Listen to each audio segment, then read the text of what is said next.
Pemirsa, dan sebelum kita lanjutkan bahasan di hari ini terkait dengan saham-saham yang juga sudah ditanyakan oleh Anda melalui WhatsApp interaktif, saya ingin ke saham pilihan terlebih dahulu dari narasumber kami di hari ini. Pemirsa dapat Anda cermati di layar televisi Anda. Sudah ada 4 saham, informasinya langsung dari Pak Rofandi, begitu ada ACES, kemudian Excel, MDKA, dan juga Tebik dengan level-level yang juga bisa Anda perhatikan. Tapi saya akan coba minta juga view-nya bagaimana untuk keempat saham ini agar Anda juga bisa mendapatkan view lebih lanjut. Pak Rofandi, ada 4 saham Ya, pilihan yang sudah diinformasikan, ada ACES, Excel, MDKA, dan Tebik. Kita coba ulas singkat saja satu persatu. Ada ACES di sana yang masuk dalam salah satu pilihan, bisa diberikan view-nya Pak Rof. ya, untuk SS ini terjadi break resisten. Kedua juga kita lihat beberapa indikator menunjukkan terjadi pembalikan arah, descending triangle terbentuk dan harga sudah kembali naik ke atas.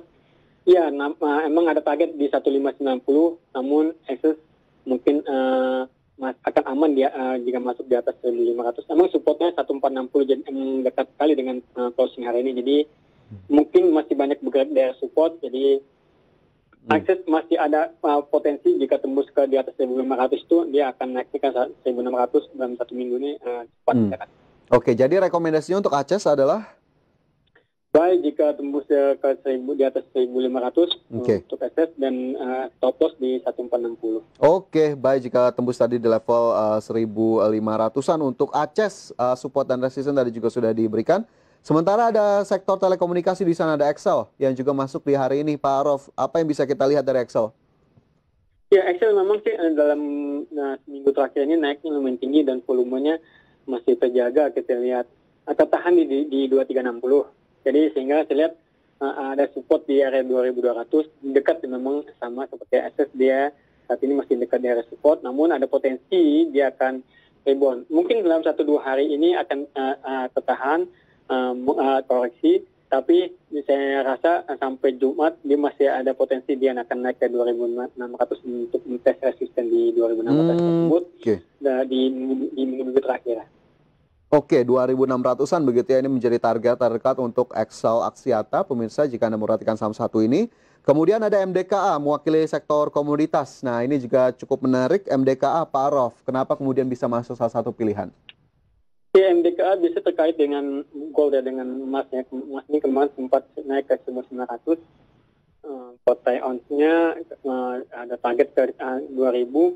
Dan dia MDKI bergerak nampaknya similar dengan pergerakan ada.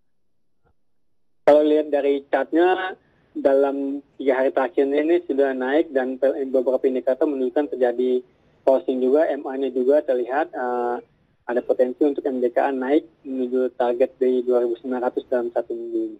Support di 2400. Oke, support 2400, target 2900 untuk MDKA. Sementara satu saham pilihan lainnya ada Tebik di sana. Pak Rof, apakah kemudian Tebik sampai dengan level-level hari ini juga masih bisa diperhatikan oleh pemirsa? Tebik ini dalam kita lihat dari awal bulan Mei turun terkoreksi terus, dan saya lihat ini saat ini sudah sampai area support.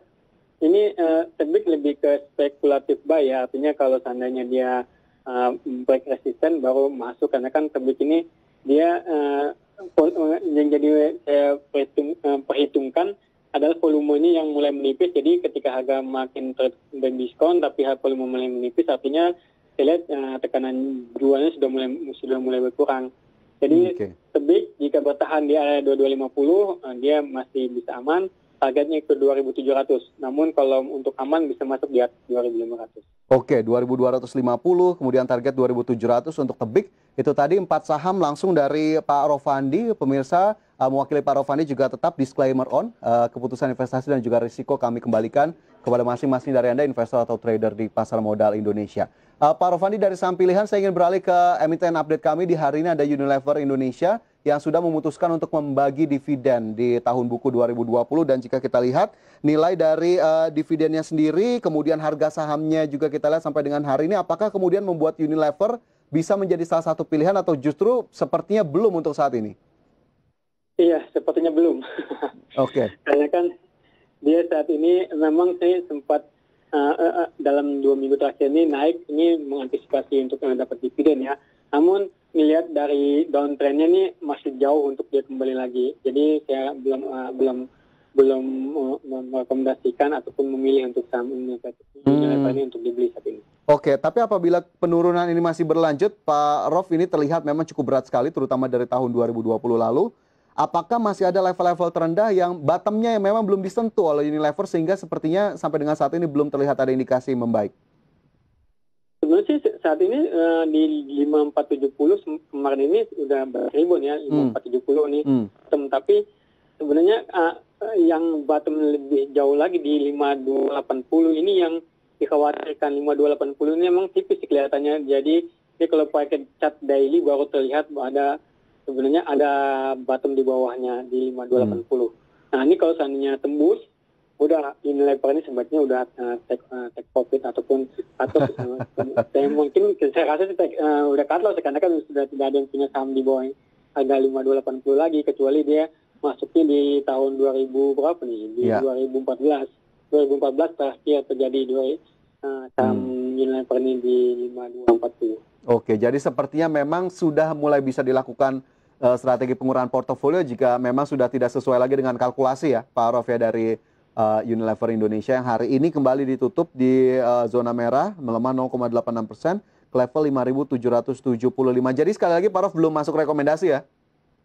Belum untuk Unilever.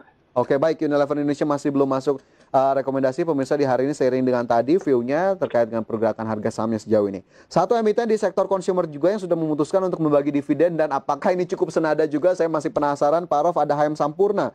Dividennya Rp72,8 per saham, totalnya Rp8,47 triliun. Pergerakan sahamnya sendiri untuk HMSP apakah masih favorable, masih bisa dipilih sampai dengan saat ini? Iya, untuk Sampurna ini sahamnya stabil, konsisten turun. Jadi agak susah juga untuk rekomendasi buy karena kan downtrend ini belum ada sinyal pembalikan arah, walaupun volume mulai menipis, namun dia turun terus. Jadi ini stabil, lihat beberapa indikator menunjukkan dia akan masih berlanjut lagi untuk HMSP. Pembagian dividen ya naik dan kita lihat ini 1, 2, 3, 4, 5, 6, 7 hari trading kemarin ini lumayan naik. Namun hari ini closing tembus lagi MA5-nya, dan indikator pendeknya juga lewat lagi. Jadi agak susah buat Sampurna untuk direkomendasikan buy jangka pendek atau apalagi jangka panjang. Oke, agak sulit untuk bisa kembali lagi. HM Sampurna konsisten stabil turun tadi ternyata dari Pak Rof sepertinya juga belum bisa mengeluarkan rekomendasi untuk HMSP, sama seperti tadi untuk Unilever. Dua saham sektor consumer yang sudah memutuskan untuk pembagian dividen dan juga disebutkan angkanya. Pemirsa, apabila Anda memiliki portofolio di saham-saham tersebut, silakan saja. Ini bisa menjadi tambahan informasi ataupun acuan untuk Anda. Sementara dari HMSP saya ingin beralih ke pertanyaan yang sudah masuk. Pak Rof, ini cukup banyak yang sudah masuk. Ada yang pertama, sayang sekali tidak menyebutkan nama, anonim begitu ya, menanyakan target akhir tahun untuk LSIP London Sumatera. Pak Rof, bagaimana kemudian untuk saham salah satu sektor agriculture ini, LSIP? Akhir tahun ya? Ya. Kalau bicara akhir tahun berarti jangka panjang. Kalau jangka panjang kita bicara trennya dia sebenarnya masih uptrend, namun saat ini sedang mulai menguji tes support kembali. Jadi ada beberapa yang jadi catatan. Jika dia masih bertahan, ini dia akan tes lagi support. Ini kan lagi turun. Jika dia akan tes support lagi di 1100. Jika 1100 ini membentuk wave bertahan, berarti dia akan naik kembali. Namun jika turun, dan saya lihat untuk akhir tahun itu dia akan lebih banyak turun karena kan tembusnya 1100 ini akan cepat buat dia kembali lagi ke bawah. Jadi saya rasa untuk LSIP saat ini akhir tahun akan turun dulu sampai ke 1000 sampai 1100 gitu. Oke, baik. Jadi ada downtrend. Potensi turun dulu, masih downtrend untuk LSIP begitu yang hari ini ditutup di level 1190. Semoga bisa menjawab pertanyaan dari Anda. Pak Rof, masih ada beberapa pertanyaan di segmen berikutnya, nanti kita akan ulas bersama pemirsa. Pasti